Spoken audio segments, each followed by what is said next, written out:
ابن حجر منبہات میں لکھتے ہیں یہ گفتگو چل رہی تھی، حضرت جبریل امین آئے، انہوں نے کہا یا رسول اللہ، اللہ نے آپ کی بات سنی ہے، لما سمع مقالتکم امرنی، اللہ نے جب تمہاری بات سنی تو مجھے فرمایا کہ جاؤ ان سے جا کر پوچھو اگر میں جبریل اہل دنیا میں سے ہوتا تو میں کیا پسند کرتا۔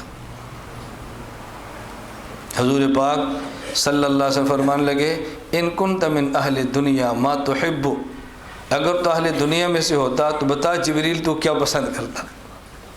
انہوں نے کہا ارشاد الضالین، جبریل کی اپنی پسند ہے، ارشاد الضالین وموانست الغرباء القانتین ومعاملۃ اہل العیال الموسرین، اپنی عجیب پسند ہے۔ انہوں نے کہا میری پسند ہے ارشاد الضالین، گمراہ لوگوں کو سیدھا راستہ دکھاؤ۔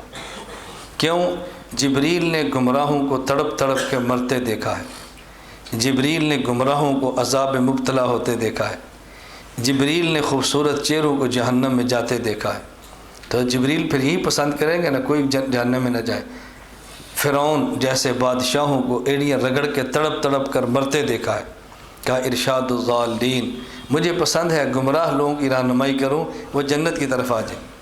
وموانست الغرباء القانتین، مجھے پسند ہے آدمی غریب بھی ہو اور نیک بھی ہو اس کے ساتھ ہمدردی کرو، غریب بھی ہو اور نیک بھی ہو اس کے ساتھ ہمدردی کرو۔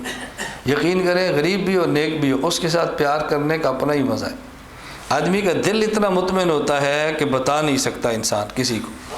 نمبر 3 ومعاونت اہل العیال الموسرین، کسی آدمی کے بچے زیادہ ہوں اور ہوں غریب اس کے ساتھ مدد کرو، مجھے بہت پسند۔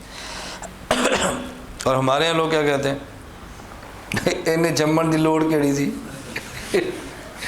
اتنے بچے کیا ضرورت تھی، اب جو تو پریشان ہوتا ہے تو اتنے نہ کرتا نا، 2 بچے اچھے بس ٹھیک تھا، کیا ضرورت تھی۔ اور رسول اللہ صلی اللہ علیہ وسلم کیا فرماتے ہیں تزوج الولود الودود فانی مکاثر بکم الامم، ایسی عورت سے شادی کرو جو پیار بھی کرے اور جو بچے زیادہ جنے، میں قیامت کے دن فخر کروں گا کہ میری امت زیادہ ہے۔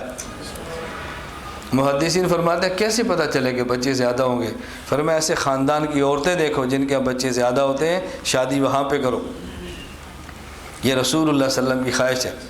اور ابن عباس کا تو عجیب جملہ ہے صحیح بخاری کتاب النکاح میں، فرمایا ان خیر هذه الامت اکثرها نساء، اس امت کا بہترین افضل آدمی وہ ہے کہ جس کی بیویاں زیادہ ہیں۔ اب یہ ہمیں سمجھ کیوں نہیں آتی؟ آپ بتاؤ ایک بندہ نفل کم پڑھے اور ایک زیادہ پڑھے تو زیادہ نیک آپ کس کو سمجھتے ہیں؟ بتاؤ تو یہ شادی عبادت ہے یا عیاشی ہے؟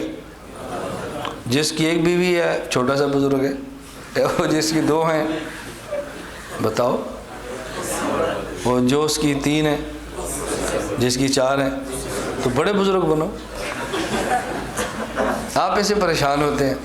میں کبھی اپنے ساتھی سے کہتا ہوں، ابھی میں باہر سفر میں تھا تو کوئی ساتھی مجھ سے بیعت ہوئے، میں نے کہا تم کہو ہمارا شیخ دیکھ لو، ہمارے شیخ کو دیکھو، جو خوبی ہے تم بتاتے جاؤ کہ ہمارے شیخ کے اندر موجود ہے۔ آپ جھجکتے کیوں ہیں یہ بات کہتے ہوئے؟ تمہیں کیوں الجھن ہوتی ہے؟ تمہیں کیوں شرمندگی آتی ہے؟ یہ کوئی شرمندگی والی بات ہے یا فخر والی بات ہے، خوشی والی بات ہے؟ تو حضرت جبریل نے کہا مجھے یہ 3 چیزیں بہت پسند ہیں۔